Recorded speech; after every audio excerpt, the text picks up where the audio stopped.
All right, welcome into the first DJ Football. He is the NFL Network's Daniel Jeremiah on Twitter at Move the Sticks. I'm Ryan Brown. DJ, welcome into week one. How pumped are you to get this thing started for real now?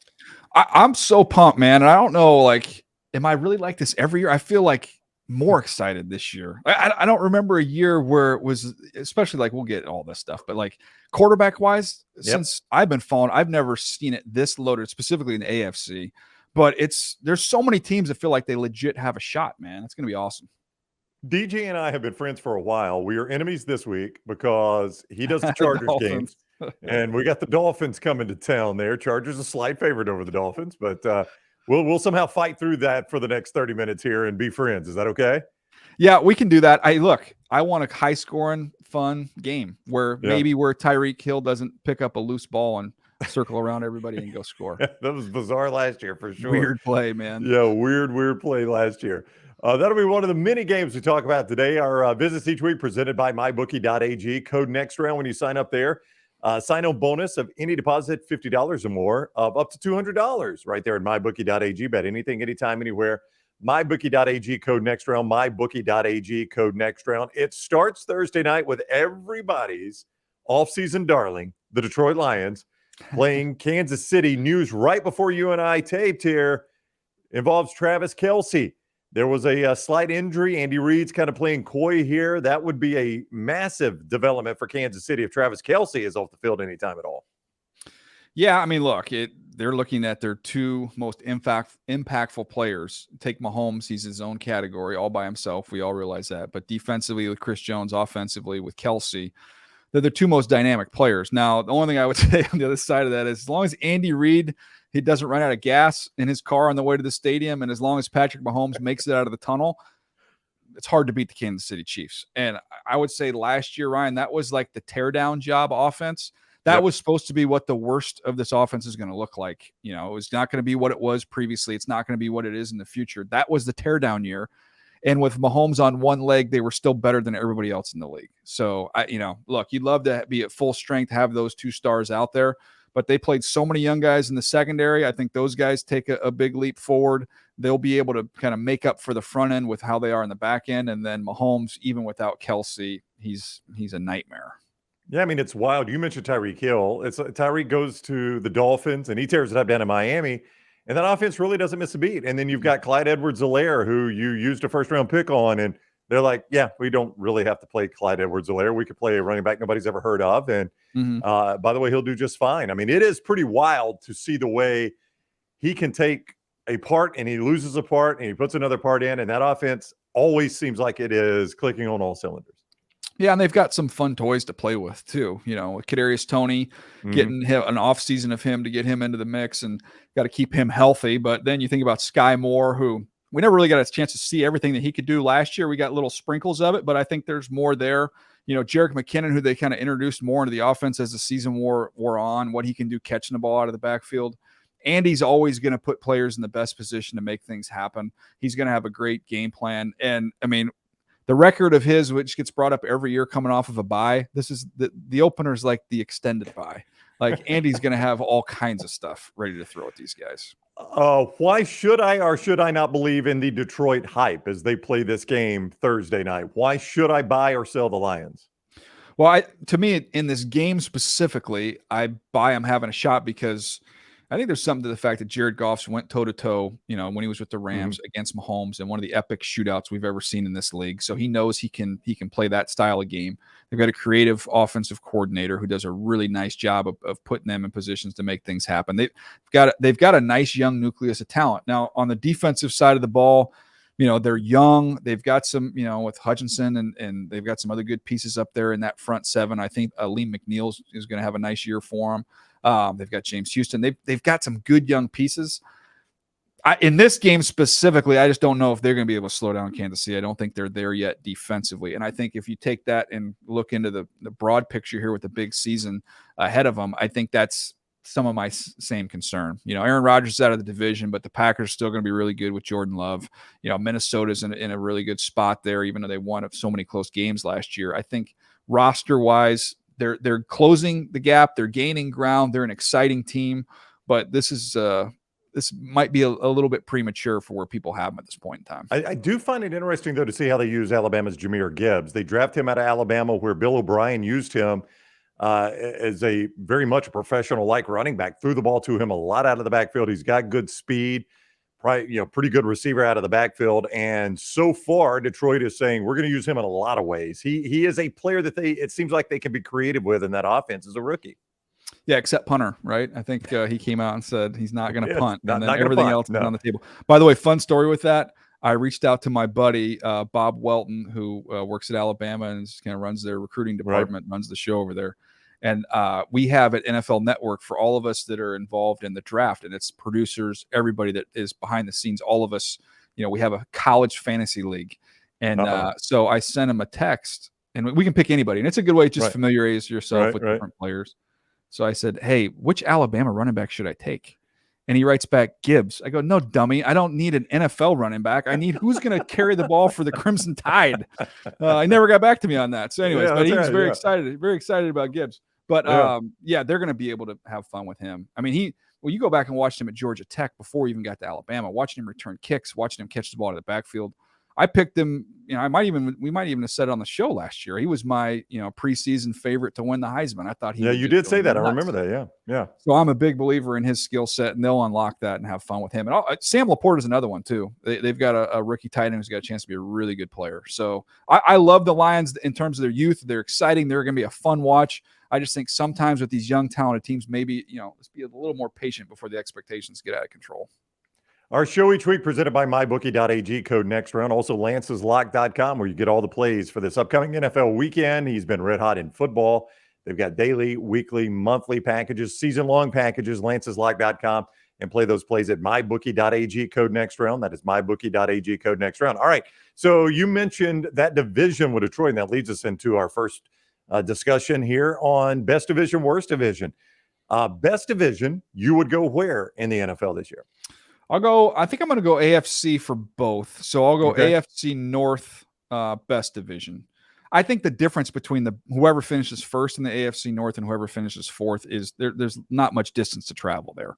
When you look at Cleveland, if I told you Cleveland won that division with, Deshaun Watson bouncing back, playing a little better, good offensive line, Chubb in the backfield, Myles Garrett, Jim Schwartz coming over as a DC, like I can make the case Cleveland can win that division. Obviously, Cincinnati's been the best team in that division. And you've got perennial playoff teams, teams that are always good, don't have bad years. Mike Tomlin doesn't have losing records, and John Harbaugh doesn't lose much. So you've got Lamar coming back healthy, Pickett in the second year. Like, you just shake up that division, and you could say you could make a case for any of those four teams to win it, any of the four teams to finish last. So to me, I think that's going to be a division that has multiple playoff teams, and they're clearly, to me, the obvious pick is the best division. Yeah, and Lamar Jackson, it's a guy, really the only knock on Lamar Jackson is his postseason record. I mean, the guy has played, he's been an MVP, and he's played to an MVP level in years where he hasn't won that award.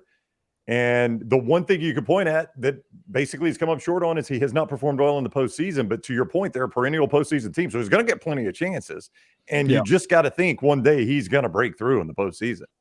And they've needed to give him some more help, And I was there for one of those losses when the Chargers did not dress a linebacker. They didn't play a linebacker against them. They played all DBs. And for some reason, Baltimore decided they wanted to throw it all over the lot. When they didn't have nearly the talent they need on the outside to get that done, and the Chargers got out of there with a win. But that's why, to me, I'm curious to see what it looks like. I think it's the best receiving group he's ever played with since he's been in the league. I think Zay Flowers got a chance to be a real stud, the rookie out of Boston College. They've got tight ends. Their offensive line's in good shape. They have more things in front of him and around him than he's ever had before. I just hope that they don't completely flip who they are and what they're about, because I still think physicality, being able to run the football, and then using the pass game to complement that is the way to go. If they want to just go out there and chuck and duck, I worked there. It doesn't matter. It hasn't changed over the last 25 years. They win when they're the physical Baltimore Ravens. That's how they've always been.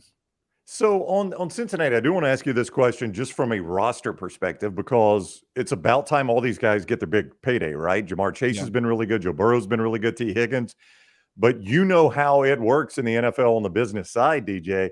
You can't keep all those guys. I mean, is the clock ticking a little bit here for them because the possibility of them paying Joe Burrow what he's going to demand in the quarterback market, Jamar Chase what he'll demand in the receiver market, and T. Higgins is a number 2 receiver who could be a number 1 probably in some places. Is it realistic to think you could keep all of them together and pay them what they are valued at the open market? I think you can pay those guys. I mean, look, obviously the first one is they got to get Burrow done, and the sooner they get that done, the better for multiple reasons. Number one, you can tack these years on, so you have more room to be able to spread that money out, which will give you a little more space and room. The more you wait, the less years you have to play with in order to add on to that. So there's motivation from that standpoint. The other motivation is, look at these things. Look at these contracts, man. Like, this ain't going down, and I don't see his play getting any worse. So that price is only going to go up. There's multiple reasons that, look, as we're recording this, there's nothing done. But if we ended up getting to Saturday and then you end up hearing that Joe Burrow contract got done before the season started, I don't have any insider information there. I'm just saying from a logical standpoint, I would not be surprised if they tried to get that accomplished. But I still think you could get the receivers done. But it's like anything, it's going to come at a cost. You're going to have to make up for it with cheap players elsewhere. And that means hitting on draft picks, particularly hitting on, 3rd, 4th, 5th round picks that you can start at some of these other positions. But I think that's so much their identity of who they are as a team. They're going to say, okay, Joe Mixon, we figured out a way to make this work next year, but on into the future, like, we can't afford to be paying a running back. We're going to have to go cheap there. Maybe some of these, you're going to have a corner walk out of the building. You're going to have a guard walk out of the building. But I think that offense and that team is built around the quarterback and the receivers. I think they'll find a way to keep that group together. All right, we're not idiots here. If the AFC North is the best division and the worst division is the AFC, why is the AFC South the worst division in football this year? Yeah, that was not. I love how you put that riddle together. That was pretty tricky. I went to Jacksonville State, but I'm smarter than most people. There you go. By the way, how did you guys do this last week? Jacksonville State, you know what? We played a week 0 game where it was 1 billion degrees. I don't know if you happen to watch that. Did not see it. Yeah, you didn't see that one? Did we win? Did we win? Yeah, we won. Gus Bradley's kid's down there, right? Gus Bradley's kid's playing at South Alabama. He's the starting quarterback at South Alabama. Yeah, that's where my daughter's going to school. And I was actually, we were watching them lose to Tulane Saturday, and I was explaining to her that it's Gus. They kept showing Gus Bradley was at the game. Yeah, there you go. Gus is a great dude. My Mountaineers, by the way, didn't look great against Gardner Webb. I did notice that, by the way. Yeah. But back to your questions, the AFC South is the Jags and everybody else. Yeah, I was thinking of a really nice way to put that. But the interesting thing is, I would say I would rather be Indianapolis and Houston than Tennessee. But Tennessee will be better than those two teams this year. But Tennessee feels like they have an aging group.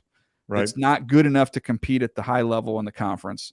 I don't see them being a playoff team. But there's too many, quality veteran players for them to finish, towards the very bottom. So I think they're going to be the number 2 team in that division. I don't know if they get over 500.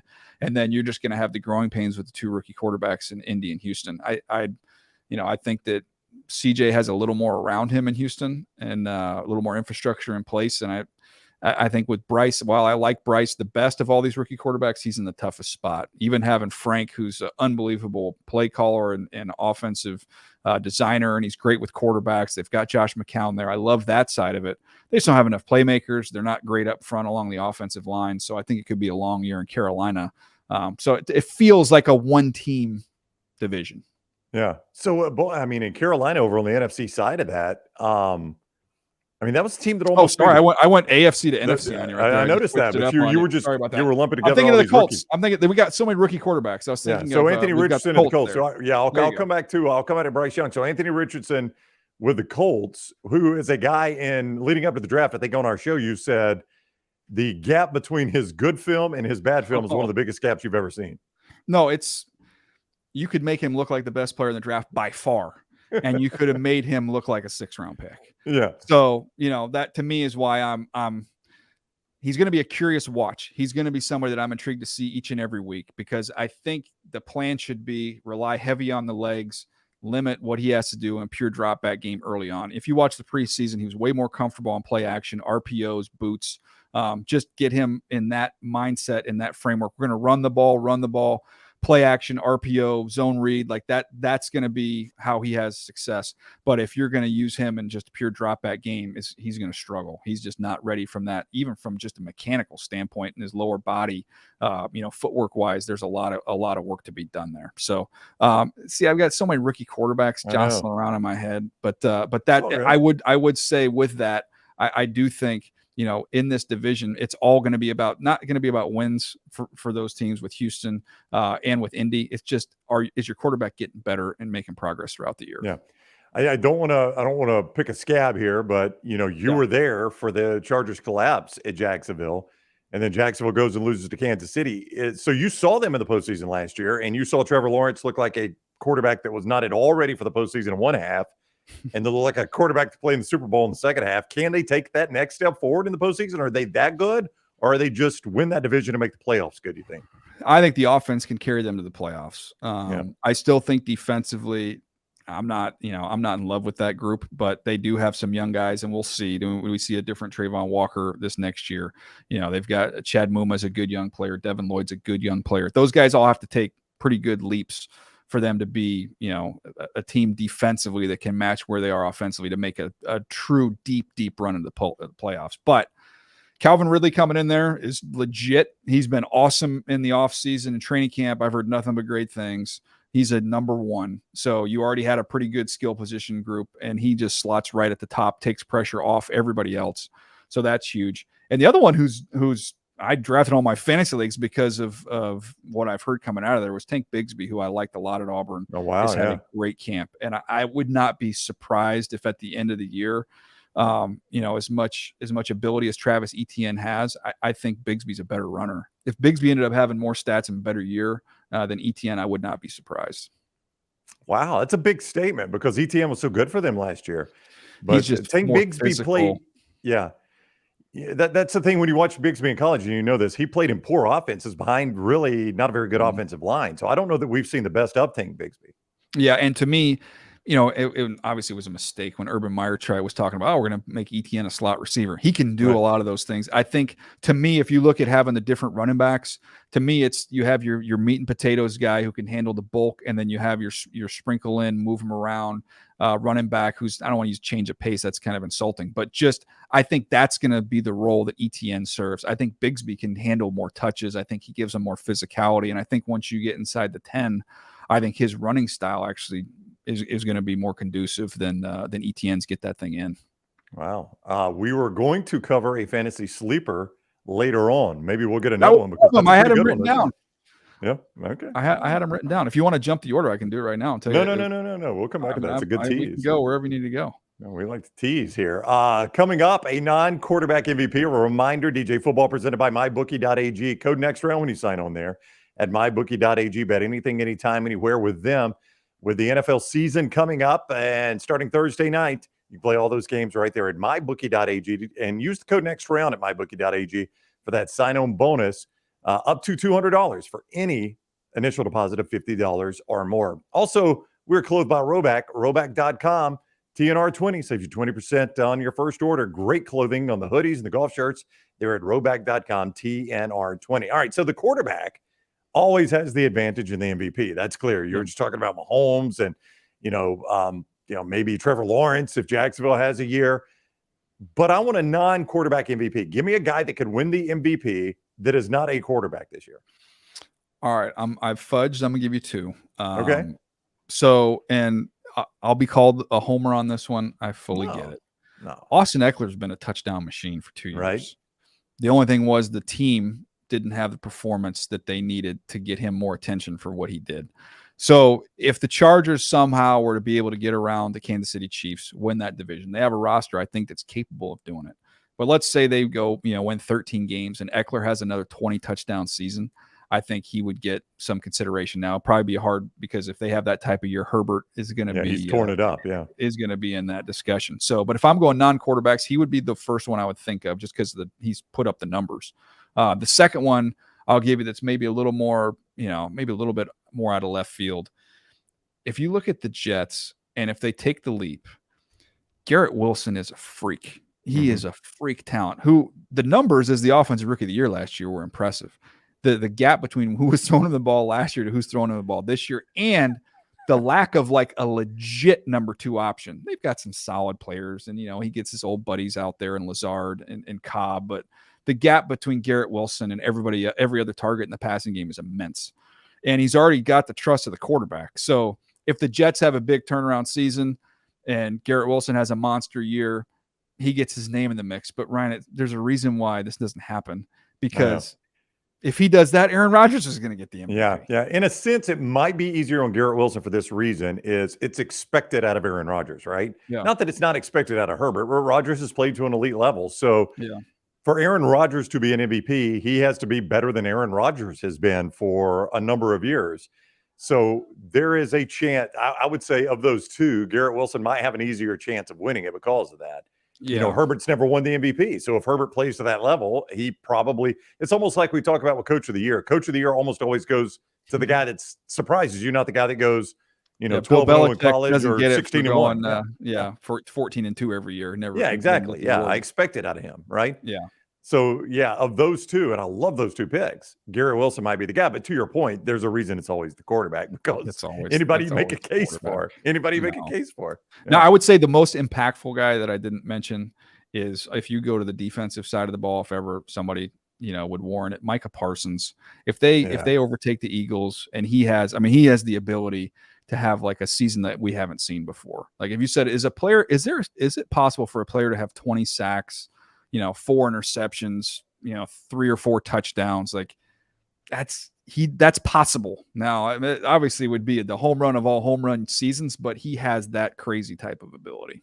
But he's a guy like if the Cowboys had a rash of defensive injuries in a single game, he could play how many defensive positions and get by. I mean, he's too undersized to play an interior lineman.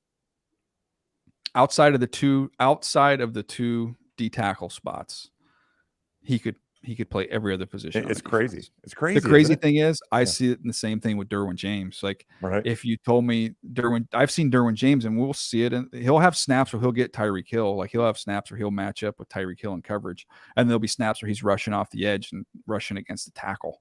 Like those guys they're freaks, man. Absolute freaks. I mean, it's just insane to watch that. It's like the opposite of that is like an Aaron Donald and a Christian Wilkins and people like that are that big, but they are so good sideline to sideline. You're like, how can you be that big and that fast and that nimble? Yeah. I mean, that's just not fair. And Micah Parsons is that way. He's that big and he could cover that much ground. It's really not fair. He ran the 4.3s. I know, it's insane at that size. Talking about that's not normal. And you watch him move, and that's why I know people probably listen to this or watching this saying, really, Micah Parsons can play corner. He's as fast as all the best corners in the NFL. Like that's not, and he's at a 40 something pound package. That's ridiculous. Yeah. While we're in that division, you were just talking about the Cowboys and the Eagles. It's always a fascinating division, the NFC East. We get a steady diet of it on the primetime games, and that will not change for the first Sunday night game on NBC when we get Giants and Cowboys. I liked what the Giants did last year. Just a solid football team. Daniel Jones just played solid football. Brian Dable, had a nice debut. They made the playoffs. They got beat. Eventually, but I like that Giants team. Is that a team that could take a step forward, or did we see the best of the Giants last year? I had a talk with Coach Dayball at the Senior Bowl, kind of just congratulating him on the year, playoff team. It's a pretty incredible turnaround. And he made a point, and I won't use the language that he used, but about how something slow they were last year. And they spent the whole offseason adding speed. And it starts with Darren Waller. Think about Jalen Hyatt. They have gotten a lot faster on that offense. So I think adding an explosive element to that is huge for them. They kind of had to, move the runners over, so to speak, to score last year. I think this year they'll be able to get some more chunks. So I think they're going to be a better team. The question is, the close games they were in, break here or there. Does that all fall their way? I still feel like, maybe this is an 11, if everything goes great, I think this is an 11-win team. I think they're going to be too tough and too physical to win fewer than 8 games. So I think that's their window. I always kind of look at these teams at this time of year and say, okay, what's the range? This Right. feels like an 8 to 11 win team to me. Yeah. Philadelphia is obviously the team to beat in that division, and for that matter in the NFC. Jalen Hurts, his progression from year to year last year was incredible. And he can't grow that much more. He'll be the best quarterback to have ever played the game. Can he sustain that level of play? I think is the question. The guy, I mean, from the loss to Tampa in the playoffs, where he looked so pedestrian, so outmatched, to the way he played last season was just an incredible transformation. Yeah, it looked like he was the guy who was going to hold them back. Yeah. To all of a sudden you flip the calendar and you're like, man, if he could just get everybody else to his level, this team's going to be unstoppable. It was his improvement from the beginning. The first time I saw him in college to where he is now, I've never seen a player make that improvement. I was there at one of their first training camp practices his rookie year. And while they didn't say it, the looks did say it of, I can't believe we just took this guy in the second round. Like that was kind of the vibe. But the one thing that was constant was, in talking to guys in that building, and I love this story about him, and you probably knew this about him going all the way back to college. He literally owns a briefcase. He showed up to the facility every day with a briefcase, was the first one in there. And when the coaches are the last ones in the building and it's 9, 10, 11 o'clock at night, Jalen Hurts is still in the room watching video. Like he literally is self-made. And I know I give a lot of credit to his dad as a son of a coach, and the mentoring he got from Saban, as well as at Oklahoma with Lincoln Riley. But this guy is self-made. I mean, he just willed himself to be better. And you could say, okay, he can't make the same leap. That's impossible. I don't think he's reached his ceiling. I think he works so dang hard, and his now, in football at quarterback position in the NFL, much of it is about your catalog of your knowledge base. Like that's how. If you look at how did Tom play as well as he did late in his career? How did guys like Phillip and Roethlisberger and these guys have success as their skills eroded? Because their catalog of seeing different defenses and having different answers to every problem that they give you, it's having the answers to the test. And a lot of times guys don't get that knowledge until their skills have eroded. Maybe there's that sweet spot where they intersect. I mean, I think we saw that with Aaron Rodgers, where, man, all of a sudden he had all the knowledge. He still had the ability. And then you get off the charts elite quarterback play. I think that Jalen's just getting all that knowledge now. So I think there is another level for him. And by all accounts, he's continued to improve. Yeah, good for him. The first time I saw him play, the first season I saw him play at Alabama, I remember someone calling our show talking about him as an NFL quarterback. All right, this guy's not an NFL. He could be a really good college quarterback. He ain't playing in the NFL. Yeah. And now he's playing at an MVP level. It's really crazy. Incredible. And it started I saw flashes of it his last year at Alabama when he was backing up Tua. And a lot of credit went to Dan Enos, who was the quarterback's coach that year. He was not the coordinator, but he was the quarterback's coach. And he got a lot of credit for his work with Hurts, but you could see it when he would come in and mop up time. And then when he had to replace Tagovailoa in the SEC championship game, I mean, he led Alabama to a victory. He didn't just come in and manage the game. He made plays, and you could already see it changing. And of course, it went to the next level with Lincoln Riley. Yeah, no, he's again, and it's having the right people around you for sure. But he doesn't get anywhere near where he is right now without just an insane work ethic. And that's why it's the hardest position to evaluate. When I get into the spring, into the draft, it's like you can watch the video and you can say that he does this well, doesn't do this well. I think he'll get better at that. That's going to be difficult. But unless you know how the guy's wired and what the work ethic is like, that's the secret sauce. That's the great indicator. Yeah. Do you know, is it one of the briefcases it's got the dials and the little... I hope so, with the combination, maybe. Yeah. I used to have one of those. Gold, like the gold, the black leather, then the gold. Absolutely. Yeah. You felt like buddy, when you pop that thing, I mean, you felt like... And all you wanted to do is take Monopoly money and just stack it up so you could flip it around and open it up. And then... I don't know if you watched Seinfeld, but Kramer had saltines in his. Did he? Oh, nice. I love Seinfeld, but I do not remember that episode. Yeah, so what's in the briefcase? It goes crackers. Yeah. MyBookie.ag, code next round when you sign up at MyBookie.ag. All the NFL games coming up this weekend right there, and the college games at MyBookie.ag, code next round to get that sign-on bonus up to $200 for any Initial deposit of $50 or more. MyBookie.ag, code next round. All right. You gave us Tank Bigsby. You drafted Tank Bigsby on your team because you heard the rookie could play. But I've asked you for fantasy sleepers. I'm assuming that's not even the sleeper you had in mind. Well, I told you that Tank was my sleeper, but I didn't tell you which Tank. So I can go Tank Dell as my sleeper. I can go double tanks. If you want to get 2 tanks in your fantasy draft, go ahead and do it. I took both of them. So I need to come up with what you got a name for me, a fantasy name that I could play off of tanks? Oh man. Happy Thanksgiving. I don't know. I could go anywhere you want to go there. But Tank Dell, all he did at Houston was put up monster numbers. And then he tests like a freak. You just watch him move around and nobody could cover him in the preseason. Yeah. So at some point in time, it's like, well, are we going to continue to punish this guy for being little? Nobody can cover him. And I think he has the confidence of his quarterback in CJ Stroud there in Houston. So I went double tanks. Tanks for everything. Okay, that's good. Yeah. Tank. Well, if you had Derek Carr, you could go Tank You Carr. Like you could do that, yes, card, yes. I'm trying. We'll workshop that. Any ideas anybody has, they can throw them out there for us. Drop those to us. Tanks for the memories. Anything you throw your tanks. Tanks for the victories. Tanks for the victories. Yes, go 2 tanks. Nice. I mean, rarely do you have an opportunity to draft 2 tanks on a fantasy. When does that ever happen? I can't think of a time. So I'm glad you were able to do that. So Tank Dell and Tank Bigsby, your 2 fantasy sleepers. Those are my 2 sleepers. I took Ridley pretty early. I think he's going to have a monster year. I don't know, how the value shakes out. Take Luke Musgrave late, the tight end from Green Bay. You can get him late. He's got a chance to be a really good player. They have confidence in him from a coaching standpoint, and it seems like Jordan Love has really bought into him there. So that's another one that I really liked. I'll give you one on the Chargers side of the things, just being around them as much as I am. Joshua Kelly is kind of the clear number 2 guy to Austin Eckler, who had a really good camp. So if something were to happen to Eckler, you could have a nice little lottery ticket with him. But yeah, no, I'm very thankful for this fantasy team that I have. Very well played.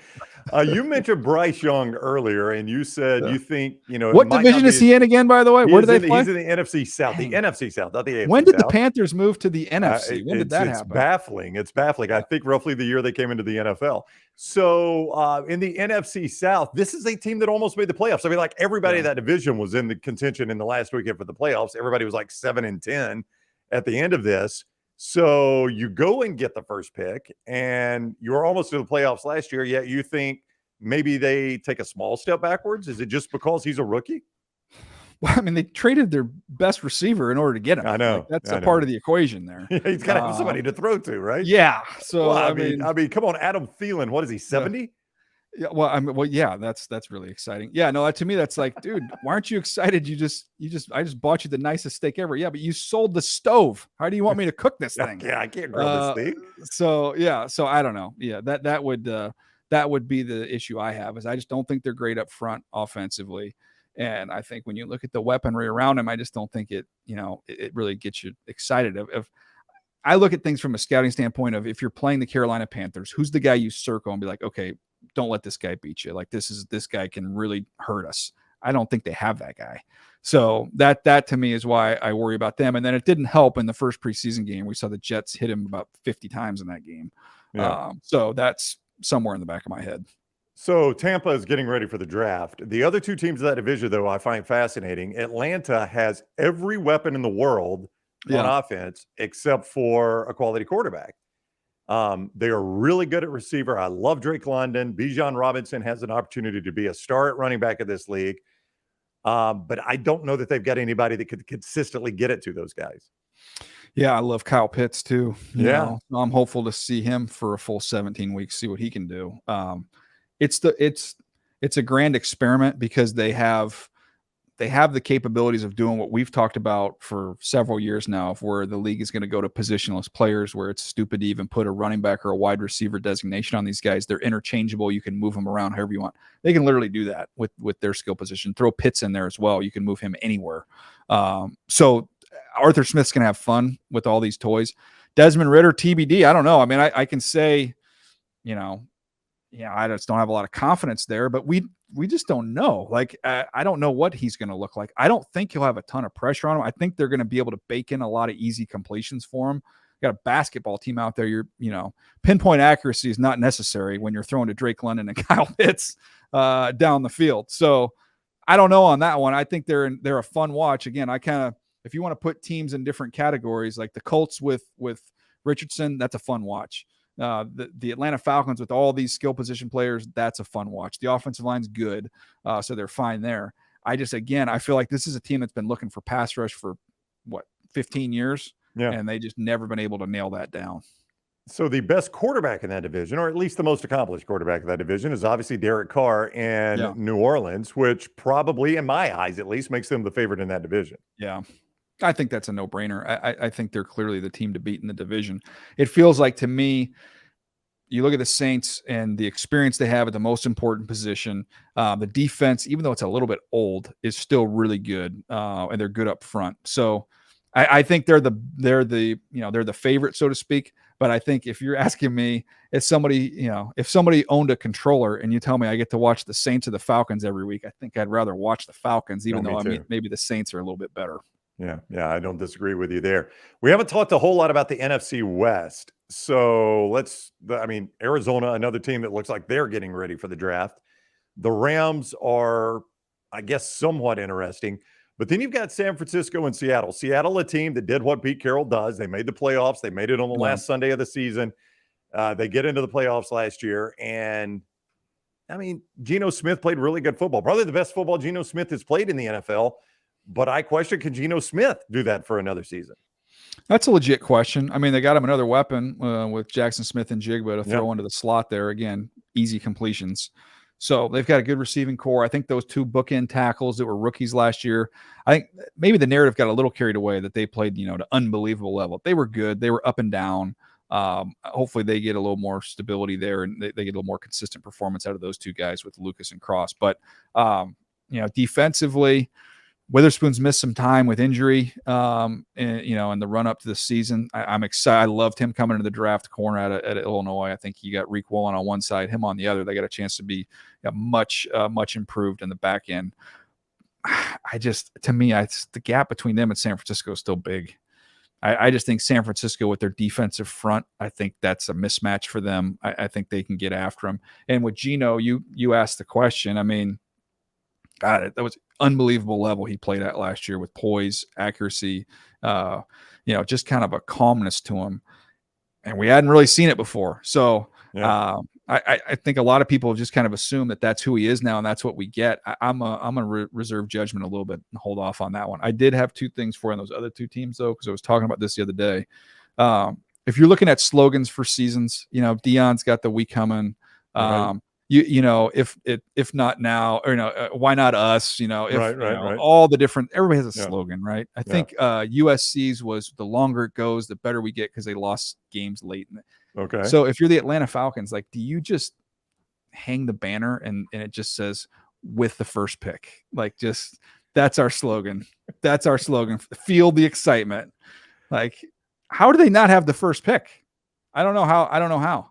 And then that's that side of it. And then if you look at the Rams, I don't know if they do programs anymore, but if you did hypothetically sell programs as you enter the stadium, they should set the record because nobody knows who any of these guys are. There's no way Rams fans even know who these guys are. Yeah. So with Arizona, with the first pick, normally you go quarterback there, and obviously Caleb Williams is going to be a hot commodity. Mm-hmm. But they do have this. There is no but. They've got this contract with a quarterback that's a fairly sizable contract. They can't play him. He can't get hurt. As long as he doesn't get, as long as they keep him on ice and he doesn't get hurt this year, they can get out of that at a decent cost. Okay. So now he goes out and plays and gets hurt, and they're on the guarantees for injury. Mike Lombardi did a full breakdown on this the other day, and he kind of explained it better than I can. But there's a way. They're not passing on a generational quarterback because Kyler Murray's on the roster. There's no chance. We haven't even started the season yet. Look at us. We're already to the end of the season and going what they're going to do in the draft. But no, you don't pass on those. You don't pass on guys like that. But on San Francisco, is it legitimate to question that they played a quarterback last year that 32 NFL teams for 6 rounds didn't want, and finally one team in the 7th round took him. I mean, I know that doesn't mean he's going to be bad, but it is or always be bad. He could be great, but it is legitimate to say, did he just catch lightning in a bottle in 1 year? Can they win 17 games? Can they win 13 or 14 games with Brock Purdy at quarterback? I just look at it from this standpoint. Like, I don't think every quarterback fits what Kyle Shanahan wants. And obviously we got a great example of that with Trey Lance, where the talk had been, okay, system quarterbacks are great. They can take you so far, but you haven't been able to ultimately win a championship because there's those 2 or 3 plays you need to make off the script, on your own, create things, make things happen. And you need a guy that can do that. So it's like, okay, we're going to draft somebody like Trey Lance. Kyle's going to change his offense, build it more around Trey's skill set. And then once Trey got hurt, he paused that project and then went back to a guy who fits his old program. And it's like, wait a second, this works pretty good. So why am I trying to learn all this new software when the old software I got works? Because I've got a guy who's skilled in that. And I think that's with Brock Purdy. Like, do you take Brock Purdy and drop him in with, you can name the team. Like, he goes to the Green Bay Packers, does he look like this? If he goes to if he goes to the Chicago Bears, are we going to see elite quarterback? No chance. No. But his skill set and his strengths marry perfectly with the way Kyle Shanahan coaches a position and what he wants out of the position. Yeah, I mean, a great defense with a player like Deebo Samuel with you, with a player like George Kittle with you, and then they go get him Christian McCaffrey. Yeah. There are a lot of quarterbacks that would succeed in that situation. Yeah. No, yeah, I agree with that. But I also think Kyle wants somebody who sees it exactly the same way that he sees it. So he'll forego some of the arm strength. He'll forego, some of maybe the size or athleticism. His biggest thing is, I need you to see it like I see it. And I think they have the same set of eyes. I am not in the school that thinks all you have to do is take Sean Payton and drop him in Denver and magically all the offensive issues are going to be gone from last year. I think Sean Payton is obviously a good offensive coach. He does not work miracles, and that was a bad offense last year. How much better can Russell Wilson and the Denver offense be with Sean Payton? They're not going to be worse. Start there. It's hard to be worse. I think I could coach them and they wouldn't be worse. Let's start there. So obviously you're going to see improvement. I think Garrett Bowles coming back healthy is a big thing. I think the offensive lines, they added some pieces there as well. They'll be better up front. Javonte Williams was a huge loss for them. I think the offense will be better. I think those expecting to see this, MVP level play from Russell Wilson, I don't think that's happening. I think this offense is going to run through the run game. I don't think Sean Payton loves the receiving group that he has at this point in time. I mean, you heard darn near all their names mentioned in trade talks in the offseason. So I still think they have work to do to build out their passing game, but I think there's some good pieces in place on defense. I think Russ will be a little bit better, and I don't think they'll be a Russ-dependent team like they were last year. All right, one bold prediction from Daniel Jeremiah coming up in a moment. A reminder, DJ Football presented by MyBookie.ag, code next round. MyBookie.ag, code next round. When you sign up, you get that sign-on bonus with any initial deposit of $50 or more. A bonus of up to $200. MyBookie.ag, code next round. And also Lance'sLock.com. Lance has been on fire early on in college football. Now the NFL's about to be added to the mix.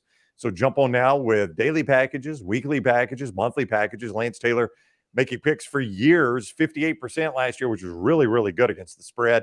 You can get those at lanceslock.com. See subscription information there at lanceslock.com. All right, let's close this out with one bold prediction for this upcoming NFL season. It kicks off Thursday night with Detroit and Kansas City, and your bold prediction would be? Bijan Robinson's going to lead the league in rushing as a rookie. Ooh, wow. So that's my bold prediction. This is a perfect case of an elite player at a position where we've seen over the years you can get right in the mix and have an immediate impact.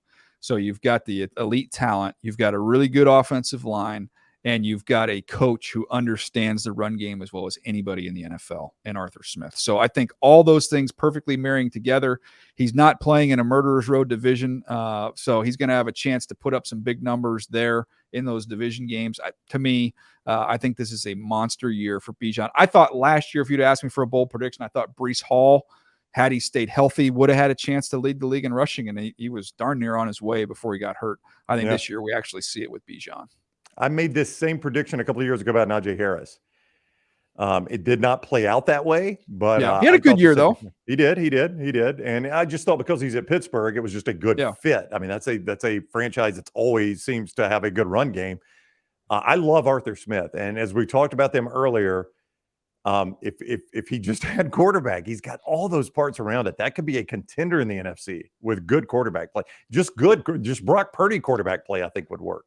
Here's the other thing. If you want to look for running backs to target, like in fantasy leagues, or you're looking for running backs who have big years, one of the secret things there, a little bit of the secret sauce. If your quarterback can run, if he can move, that's huge because you got to count for him. Right. So that's one less guy you got to block because the quarterback can pull it. The quarterback's a threat to pull it. You can hold the backside end. Now you've got cutback lanes. I always think that is always way underrated when you're looking for running backs that are going to pop. If you've got the threat of the run at the quarterback position, it makes that a lot easier. Yeah, because a lot of people look at it the opposite and say, well, he steals some of my back's rush yards because he runs so much. Yeah. But to your point, but he also takes away a blocker. No doubt. So you don't need as many opportunities to get the yards and touchdowns that you're going to get because you're going to have more explosives. So I think it's literally it's on a tee for Bijan Robinson to have a monster year. Yeah, fantastic bold prediction. I love that. All right, it's going to be a fun season. It starts Thursday night with Detroit and Kansas City, and then a great weekend following that. We'll do this all season long on DJ Football. DJ, enjoy week 1. We'll see you next week. Appreciate it, buddy. Looking forward to it.